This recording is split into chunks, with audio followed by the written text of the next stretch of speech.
Good morning, good afternoon, and good evening. Wherever you are and whatever you're doing, I hope you're having a fantastic day. I am so genuinely excited to show you a new, amazingly powerful arcane build.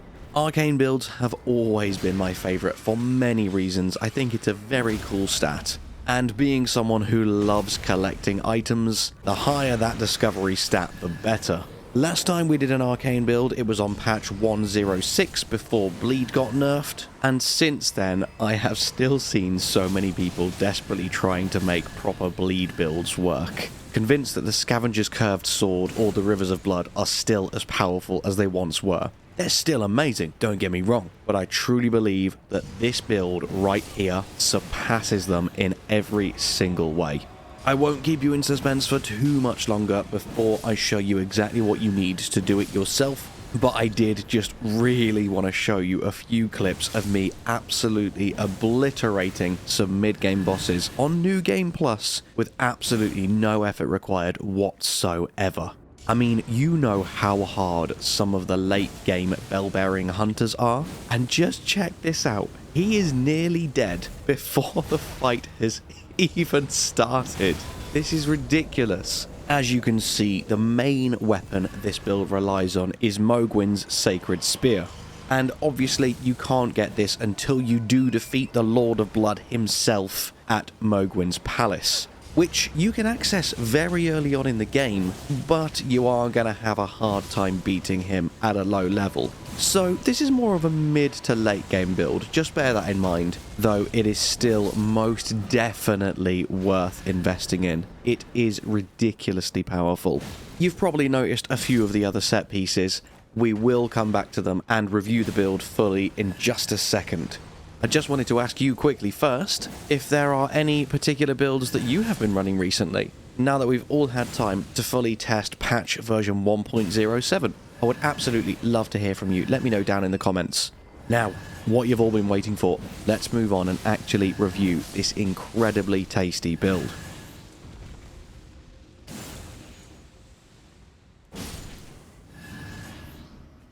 As I say, we are using Mohgwyn's Sacred Spear, which you get by giving Mohg, Lord of Blood's Remembrance, to Enya in the Round Table Hold. This weapon, or more specifically the unique skill Blood Boon Ritual, is absolutely insane. It will allow you to raise the Sacred Spear and pierce the body of the Formless Mother, stabbing and screaming at the top of your lungs, "Nihil! Nihil! Nihil!" whilst creating explosions of blood with each thrust, and also coating the armament with blood flame for a while. So that is the main weapon that we'll be using. As you'll have probably already spotted, I'm also wielding the Blasphemous Blade, despite the fact that I don't even have the stats required to use it. Now, why is that? If you didn't know, even if you don't have the stats to wield it, and even if you're not even holding it, you can literally just have it on your back in your offhand whilst two-handing the Sacred Spear. You will still benefit from its passive effect of regaining health every time you kill an enemy. This is amazing, especially for big groups of enemies, and I will show you specifically just how strong that is once we finish reviewing the other pieces of the build. And you can acquire the Blasphemous Blade, once again from Enya, with the remembrance that you get by defeating Rykard at Volcano Manor. Next up, I'm using the pulley bow. You really can use any bow that you have the stat requirements to wield. This is purely so that we can use sleep arrows, so that we can more easily cheese some of the faster bosses. And again, I will show you that in action and show you exactly what I mean in just a second. Next up, we've got the armor. I am currently using the Crucible Knight set. This is only because I wanted to wear the most powerful set that I could without accidentally dipping into the heavy equip load.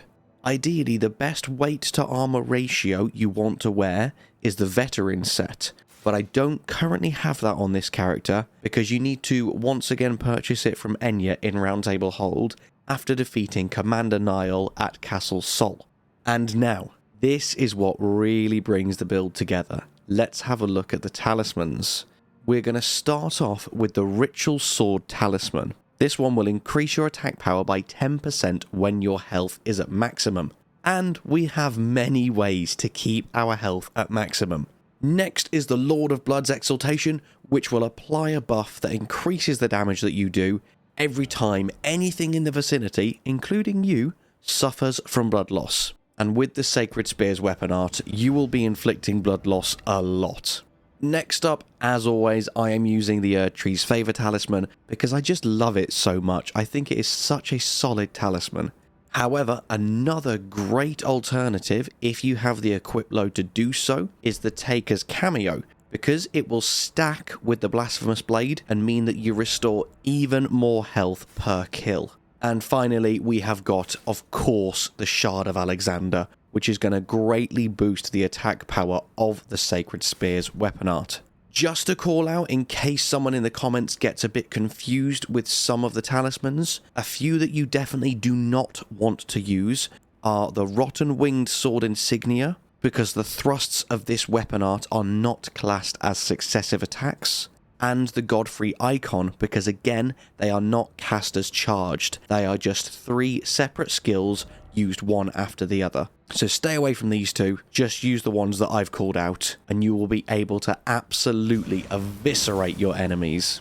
And just quickly before we move on to the next section, in regards to your stat alignment, you obviously want to make sure you get your attribute points up so that you can actually wield the weapon. And then a really solid rule that you can follow is you want 2 times the amount of Arcane as strength. So when you get to 30 strength, which is just above the stat requirements for this weapon, you want 60 Arcane. And then for every 1 point you put in strength, you put 2 points in Arcane. And that is because even though it says both strength and Arcane scaling are a C, the overall damage output of the weapon, and specifically the weapon art, are increased dramatically more with your Arcane stat than they are with strength. And then obviously put a nice even split in Vigor, Mind and Endurance, so you've got a nice amount of health and FP, and you can wear a fairly tanky armor set. That is it for the actual build. Now let me show you a few more of the nuances so you know exactly how to use this build to the best of its abilities.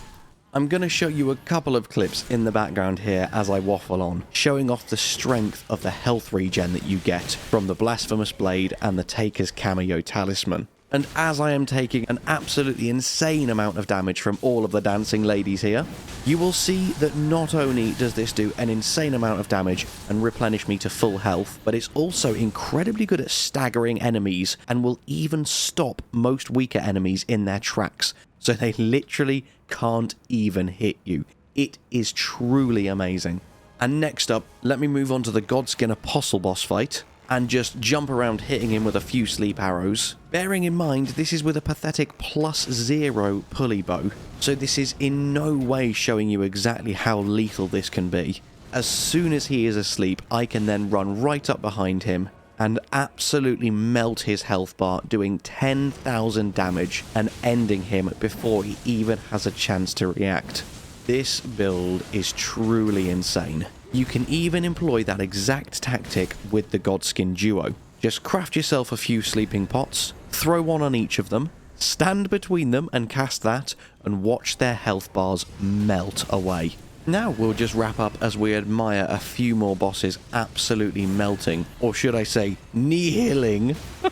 Oh god, sorry. As we spam this magnificent weapon art again and again and again, just absolutely melting anything in our way.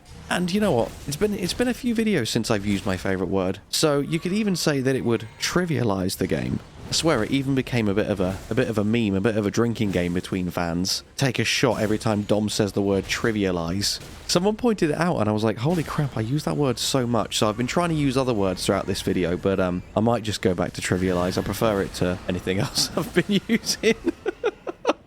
Anyway, that is this ridiculously powerful, overpowered build. Go forth, make your enemies nihil before you. Please give us a thumbs up if you've enjoyed the video. As always, if you're not already subscribed, if you haven't already got the bell notifications on, it helps out so much more than you could ever know, and I really, really appreciate every single person who does. And as always, I hope you have an absolutely amazing day, and I will see you in the next one. Bye-bye.